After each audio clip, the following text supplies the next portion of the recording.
What's going on, NASCAR fans? Tyler Digger 2020 Productions here, and welcome back to the 75 greatest races in NASCAR history. Last week I covered part 1. This week I'm going to be covering part 2, you guys. Now here's the thing, ladies and gentlemen, with race week at Daytona coming up, I decided to do this a day early. So anyways, let's continue this epic trilogy right now! Alright, so up first, number 26, the inaugural event at Phoenix Raceway, the 1988 Checker 500. This race was won by Alan Kulwicki, his first ever Cup Series victory.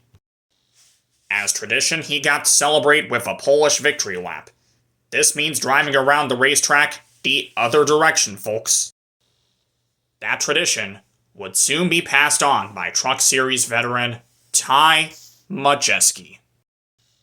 Number 27, the 1989 Daytona 500. In his 17th attempt, Darrell Waltrip won the Great American Race, driving the number 17 Hendrick Motorsports Chevrolet.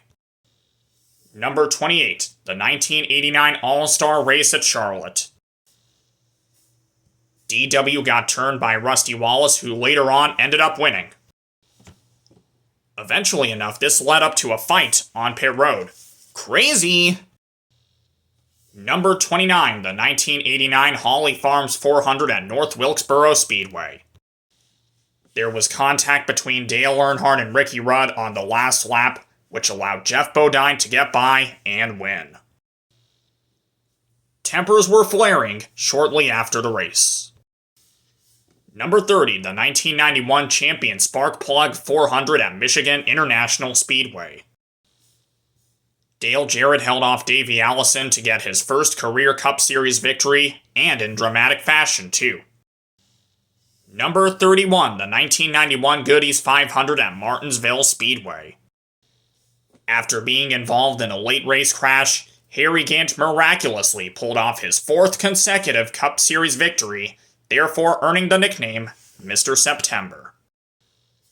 31 years later, suspended Cup Series driver Noah Gragson, who was competing in the Xfinity Series at the time, would one-up that. Number 32, the 1992 Hooters 500 at Atlanta Motor Speedway. Alan Kulwicki held off Bill Elliott, who won the race at the time, to capture his first Cup Series championship. This race marked the end of an era, as Richard Petty retired, and the start of a new one, as Jeff Gordon made his Cup Series debut. Number 33, the 1993 Daytona 500. It was the Dale and Dale show, as Dale Jarrett held off Dale Earnhardt to win his first Daytona 500. His dad, Ned, cheered him on during the broadcast. Number 34, the 1993 Coca-Cola 600 at Charlotte. The Intimidator got held back by 3 different penalties during the race.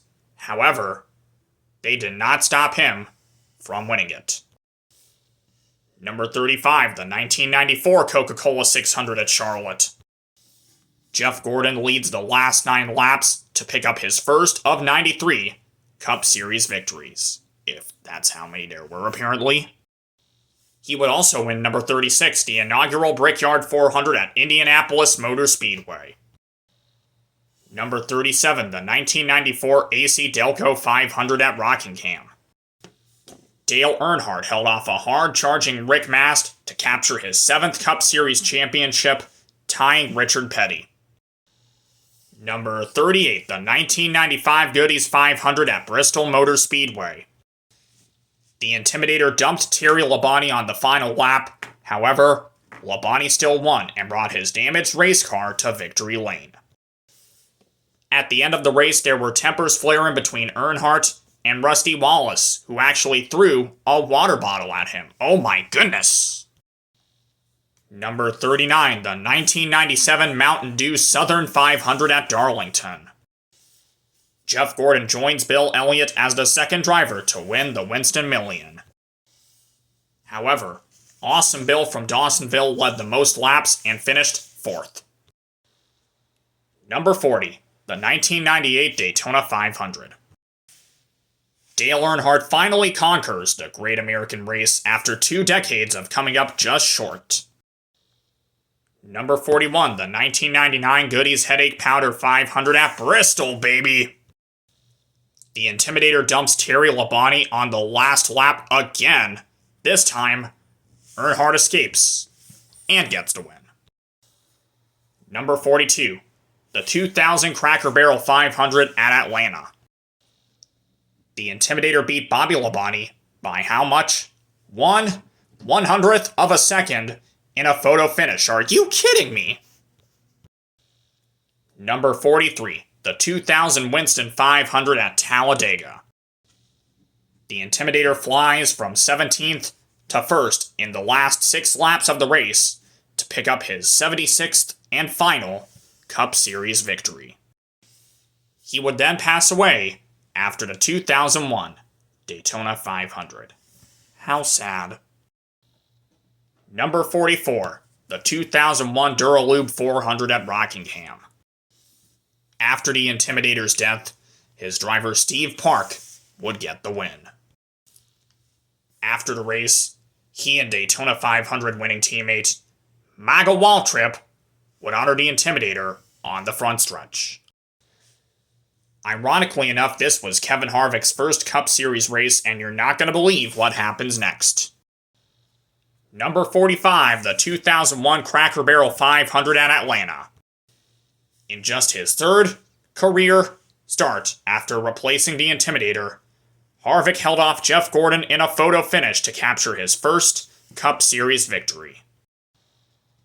Number 46, the 2001 Pepsi 400 at Daytona. Dale Earnhardt Jr. goes from 6th to 1st to get the win.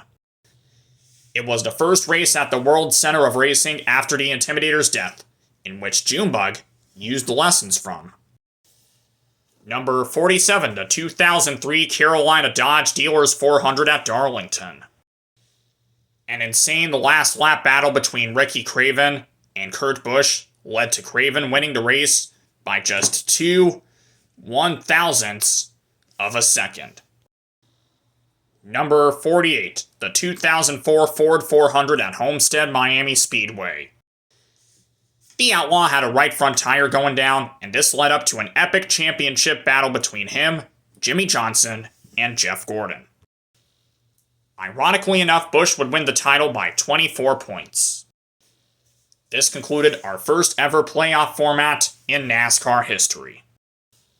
Number 49, the 2005 Golden Corral 500 at Atlanta. Carl Edwards, 24 hours after his first Xfinity Series victory, held off Jimmy Johnson in a photo finish by 28/1000ths of a second for his first Cup Series victory. Last one for part 2, you guys, number 50, the 2005 Sony HD 500 at Auto Club Speedway. At just 20 years old, Kyle Rowdy Busch, who was Rookie of the Year at the time, became the youngest winner in Cup Series history. That is, until Joey Logano one-upped that in 2009. And that's it for part 2 of the 75 greatest races in NASCAR history. Next week, I will cover the final part, alright? Thank you guys so much for watching this video, and hey, if you enjoyed it, please don't forget to like, comment, and of course, subscribe to my channel. And also, if you guys are new here, just click on that notification bell and never ever miss a single upload. Bye-bye, everybody, and until next time, I'm out of here, y'all. Peace!